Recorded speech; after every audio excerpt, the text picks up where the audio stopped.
Guys, tinake out ni Kuya. Nakakatawa. Parang kakainin to dito. Gutom na gutom pa man din ako. Tapos, tinake out. Ano gusto mo ng palengke na to? Ano palengke to? Gumagalaw pa yung king crab. I-manifest natin yan sa may mapag king crab guys. Ang daming pagkain. Hindi ko alam kung kakainin ko. Ang sarap. Enjoy lang daw kasi natin. Kasi pag uwi natin ng Pilipinas, hindi na doon kung alam dito. Dito guys, kahit patakad-lakad tayo, tinangangasing eh.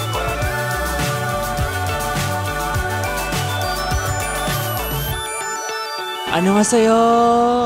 Welcome to the land of the morning come, South Korea!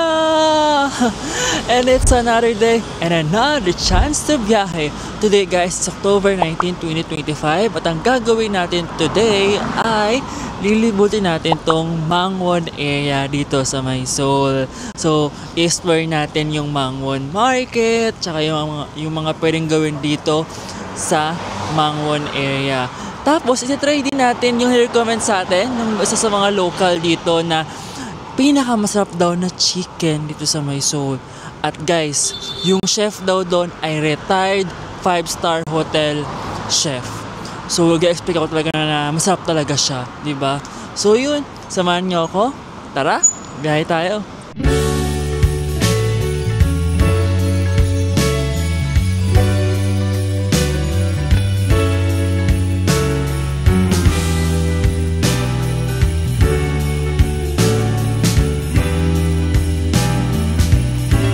Hi guys! So now, papunta na tayo dun sa masarap daw na chicken. So guys, grabe expectation ko kasi masarap daw talaga siya at recommended by a local, diba? So meaning, pasok talaga sa panglasa ng mga Koreans. Tapos, retired 5-star hotel chef pa siya. So grabe. Lagi-expect talaga ako sa chicken You know that guys, masarap na masarap ang chicken sa may Seoul. Pero kapag mismong yung local na yung nag-recommend, iba yun. So ngayon pupuntahan natin yon, sa try natin siya. So yun guys, ngayon since autumn season, medyo malamig talaga siya guys. Palaban talaga yung lamig. Currently is 18 degrees Celsius, kaya kaya pa ng panel ko. Pero mamayang 6:30 PM, babagsak siya ng 9 degrees Celsius. Pero akala nyo ba dun na siya matatapos yun? Hindi pa doon natapos. Kasi mamayang 8:30 PM, babagsak yung weather ng 5 degrees Celsius. OMG. Ang bilis ng transition nila guys. Marami nagsasabi na maikli lang yung autumn season this year. As in, sudden shift talaga bigla sa winter. So yung mga tao dito, even na locals talaga, mga jacket na talaga sila, mga brot na talaga sila. Grabe. Tapos nakapala pag gumawa natin Enjoy lang daw kasi natin kasi pag uwi natin ng Pilipinas, hindi na ganito kalamig. Laputan na naman, asiman na naman. Dito guys, kahit palakad-lakad tayo, tinangangasing diba? Cool. So yun, update ko kayo pa natin tayo sa may restaurant, okay? We're here na sa may charcoal barbecue chicken. Ito siya. Ayan. Korean yung signage yung ginawa ko, na Google Translate ako at yan na nga siya. So andito lang siya. Pasok tayo. Kasi order na tayo guys. Korean yung menu. So ginawa ko Google Translate ako. Guys, very much recommended na meron kang Google Translate Kasi hindi ko maintindihan So order na tayo ng charcoal barbecue seasoned chicken since yun yung best seller. Ayun yung pinakauna sa menu. So hindi mo siya maintindihan kasi Korean. Kahit yung sa may poster sa may likod, ikaw kung nakikita nyo, Korean kasi. So medyo mahirap intindihin. So may mga Koreans din dito guys. So walang kanin pala dito. Para siyang inuman. Pero masarap na yung chicken dito. Try natin yung chicken. So ang gawin natin ngayon, puro tayo protein, puro tayo chicken. So wala tayong kanin. Grabe guys, nakakabisi yung kanin.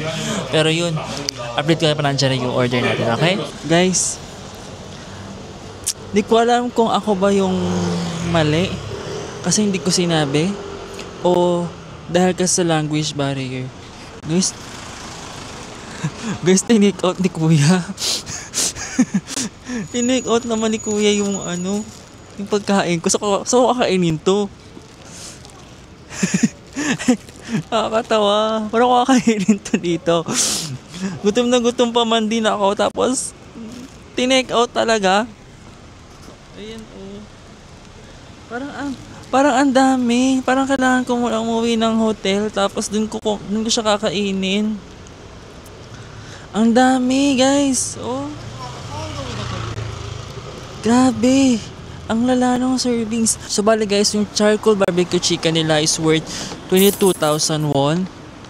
Pero ang dami kasi. Tignan mo, oh. Hindi ko alam kung may kanin to eh. Pero ang dami. Siguro, let's go back na lang muna sa hotel. Tapos, try natin tong kainin. Kasi, ano kakainin to? Kakamayin na lang dati. Oo, sige. Doon tayo sa hotel kakain. Yun guys, so feeling ko mas magandang gumamit kayo ng Google Translate pag order kayo. Kasi parang hindi ko sinasabi. Sinabi ko lang naman, order ako nung isa. Hindi naman tinanong sa akin kung for dine-in ba or for take-away. Pero tinake out kasi niya. Nagugutom na ako eh. Paano ko ito kakainin? Guys, change of plans tayo. Siguro yung bili natin kanina, dinner ko na lang siya. Kasi medyo ang layo na kasi ng lakad natin. So let's go na lang muna sa may Mangwon Market. So doon tayo humanap na makakain. Tapos if ever na meron tong kainan, doon tayo kumain. Diba? Ayun yung option 1 natin ay kain tayo sa may Mangwon Market. Ang option B natin, kapag walang kainan doon, dinner na lang natin tong chicken. Tapos update ko kayo kung anong lasa niya. Yun guys, so lesson learned. Kapag hindi tanong, sabihin mo pa din na this is for dine-in. Ganon. Kasi, diba, gulat na ako. Gulat guys, tinake out talaga. parang di niya ako bet nakasama dun sa restaurant niya. At saka ang dami namang vacant seats eh. So hindi ko alam kung ang default ba dun sa restaurant na yun ay take out. So, baka kasi ganun guys. Baka ganun yung default, take out talaga. So ang ganda naman ng neighborhood na to guys. Tingnan nyo. Alam niyo sa Seoul, marami talagang bahay na ganyan. Ayan yung parang mga bricks. Diba? Kahit sa mga Korean drama na napapanood natin, diba? Mga ganyan talaga sila. Mga bricks yung mga bahay nila. Hindi uso dito yung color green na pintura. Yung mga bahay sa Pilipinas sa color green, color pink. Ganun, hindi siya uso dito. Yung mga bright colors, hindi. Is either tiles yung labas or bricks. Ito, yung tiles. Tiles ba? Ayan naman ganyan ng mga marble. Diba?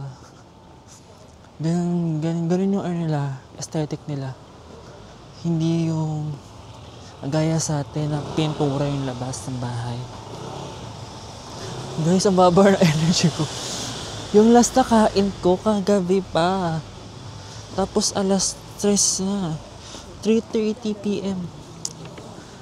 Wala pa tayong breakfast, wala pa tayong lunch. Kaya rin ako late na nakalabas ngayon kasi nga kagabi nilay natin yung nightlife dito sa may Korea. So, ang pinaka-best sa may Seoul guys sa Itaewon. So, if gusto nyo matry yung nightlife nila, kasi it's one way then of knowing their culture through their nightlife, diba? So, yun lang natin kagabi. Nakauwi tayo mga 5:30 a.m. Mga ganun na. So, buti yan dito may night bus. So, mahal kasi kapag in-Uber. So, meron naman night bus. Tapos, sakto ang baba na tapat ng hotel natin. So, yun na. Hintay ko yung night bus. Ayun. All goods. All goods naman dito, guys. Pero, iba pa rin talaga, guys. Yung Thailand. Ang sabi ko kagabi, parang nasa isip ko kagabi ay Bangkok sets the bar so high that even South Korea can't reach it. Ganon. Ang taas ng bar na sinet talaga ng Bangkok. Lalo sa nightlife. Grabe yung nightlife talaga ng Bangkok, guys. Talagang the best yung nightlife nila sa Bangkok. Yeah. Ay, ito na yung Mangwon Market. Ito ba yun? Wait lang. Kasi walang tao saka sarado. Ayan Mangwon. Maybe because it's Sunday. Ay, hindi pa. Hindi pa. Saan na ba tayo? Diretso lang pala. Ito pala, Mangwon Don World Cup Market. Iba pa siya dun sa Mangwon Market. Sunday kasi, hindi ko naisip na Sunday. Yun. Dito guys, meron mga authentic na Korean foods. So marami ang may gusto na sa market kumakain. Kahit ako diba, sa Bangkok, puro tayo sa market kumakain. Kasi mas ramdam mo yung sarap ng local cuisine nila.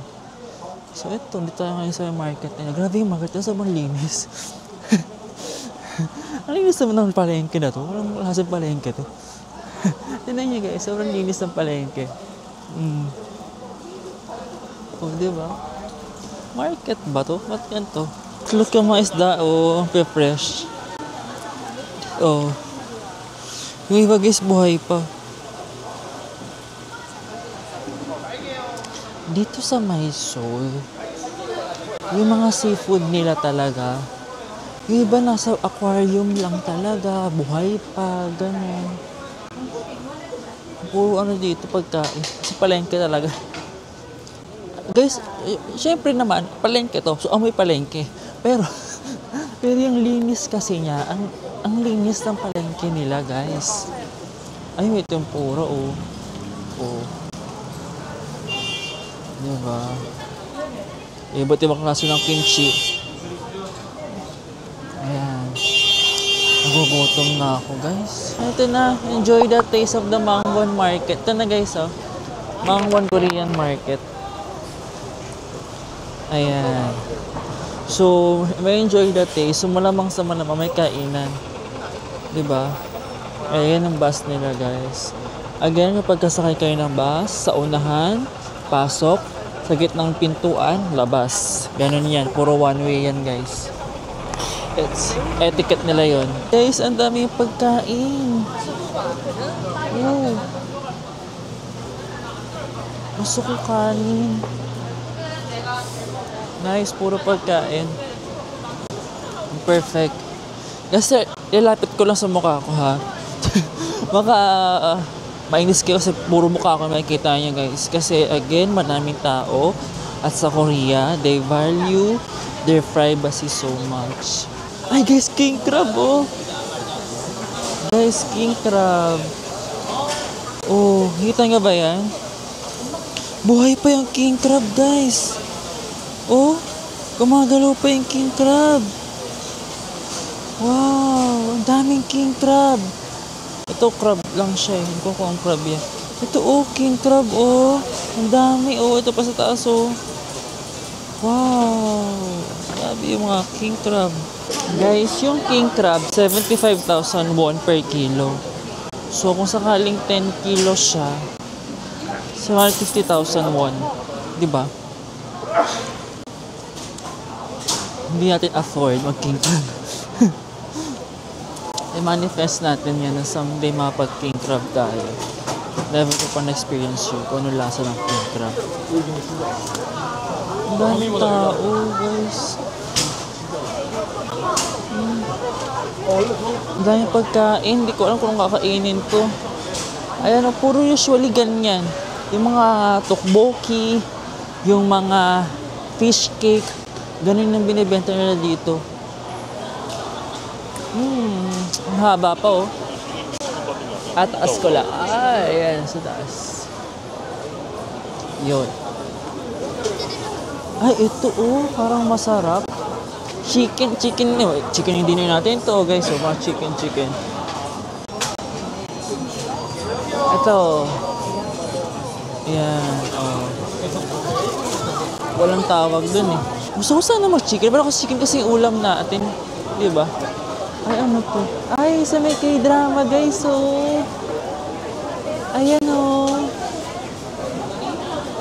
Sa pinipilahan siya. Ayan. Chicken.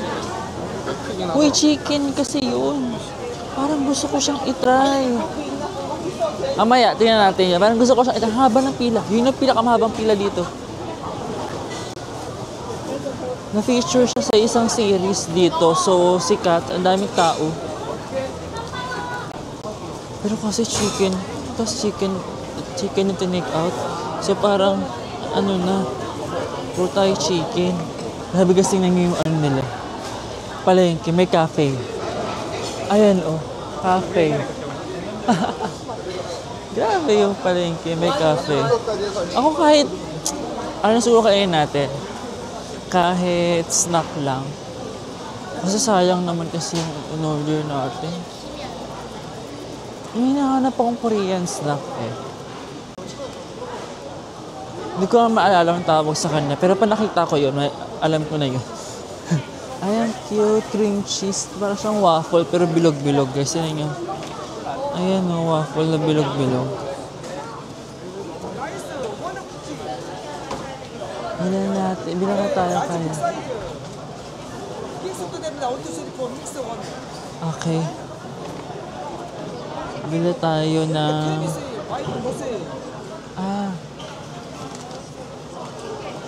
That one, 10. 10. Mix one. Cream cheese. Cream cheese 는 A5,000. What? 10에서 mix 3. Do? 10? 10? 3 mix. 10에서 3. cream cheese. Cream cheese, yeah. Yeah. A5,000. 1 A5,000. Yeah. Okay. Guys, we're here sa may labas ng Mangwon Market. So, try natin itong bilhin natin worth 5,000 won, 10 pieces.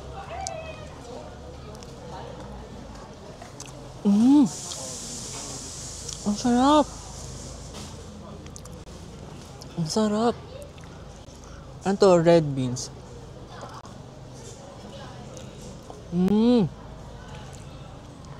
Punong-puno ng feeling. Para siyang waffle na punong-puno ng feeling. Ganun ang lasa niya.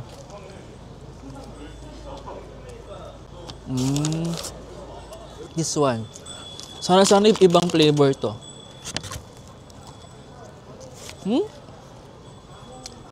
Same flavor eh. Natin natin isa pa. Ito guys, parang ibang flavor. Ayun kalat. Harap. Ito guys, sure ako. Cream cheese to. Ang sarap. Ang kalat. Ano ba yan? Sorry na. Ang sarap guys. Oh.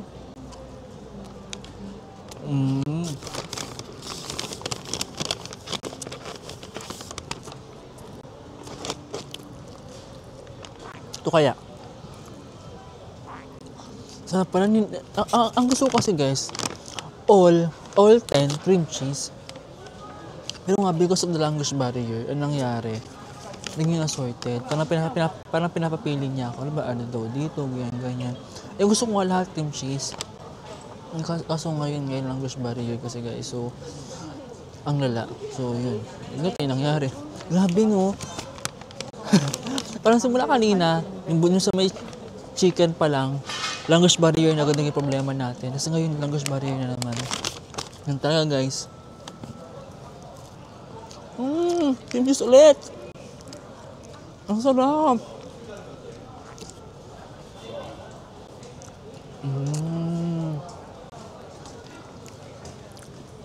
For me, guys, the best yung cream cheese.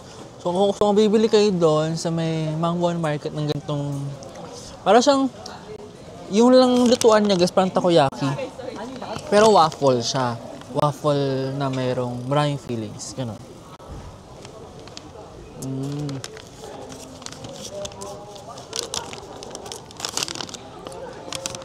So yun lang guys, so let's try to explore pa yung Mangwon Market. Hanap tayo ng drinks natin, hanap tayo ng medyo mabigat pa kasi ano lang ito eh, parang dessert pa nga ito eh, di ba?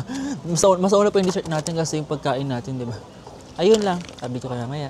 There guys, so hindi ko naubos yung sorry, sa kakoy, kaibi. Ayan, akala ko, si BTSV kasi, nakaka-distract. Ayan, si BTSV guys. Grabe yung distraction. Sabi ko, hindi ko naubos yung pagkain kasi madami sa 10. So, meron tirang 4, so later lang ulit kakainin yan. Ayan. So, ngayon, let's explore itong Mangwon. Ang haba niya, ang dami oh. Since we're done naman dun sa may market, ayan, explore natin itong Mangwon. Guys, alam niyo ba? Share ko lang. Naghanap ako ngayon ng bag. Kasi, kahapon, halong pauwi tayo galing ng DDP, ng Dongdaemun, na sira yung bag ko. So, parang nice. So, alam niyo bang hawak ko ngayon, guys? Paper bag. Tapos sa paper bag, ganito yung mga gamit ko. Ay, wala akong bag. So, ngayon, naghanap ako ng bag. Try natin maghanap ng bag sa may market. Yung puffer jacket po, 39,000. Ang pangalan niya ay Kim Youngju. 39,000. Ganda, no? Perfect yan. Ito perfect tong isang to. Pag kinonvert natin yung 39,000 won to Philippine peso, 1,600 pesos. Wag na pala. Ang bilis kausap. Ako, namimili ako guys. Kino-convert ko siya bago ko siya bilhin. Kasi yung pera ko, nasa peso di ba? Kahit sabihin nung iba na huwag kayong mag-convert kapag nasa ibang bansa kayo. Mag-convert. Ako kasi ko-convert pa rin ako. So, ayan. 1,600 para sa isang jacket. Ayan guys, fried chicken. Yung mga Koreans, ito lang sila guys, ito lang. Kung hindi sila magsasamgyup, yung pork na samgyup, beef na samgyup, chicken sila. Ganun ang mga Koreans, guys. Ang dami mo dito mga chicken store, fried chicken store, yung mga samgyeopsalan. Kasi yun yung mga gustuhan nila dito. Wala talaga akong makitang bag. Saan ba sila nagbibenta ng bag dito? Nagtry ako mag-research, guys. Sabi naman nila, meron daw sa mga market. Pero parang wala naman sa market kaninang bag. Puro pagkain, puro gulay, prutas. Ay, ang cute naman ng cafe. Look at this one, guys. Ang cute ng cafe, na 7-Eleven. Dito, guys, mas dominant yung mga nice to see you, yung mga GS25 compared to 7-Eleven. Di ba kasi sa atin, puro 7-Eleven ang dominant. Dito, nice to see you yung dominant. Mas marami yung nice to see you dito. Kasi mga ganyan guys, may mga funny land. Yun ang mga hilig ng Koreans. Yung mga ganyan, yung mga claw machine, yun ang hilig nila. Kasi nga diba, dito, parang araw-araw nag-date sila.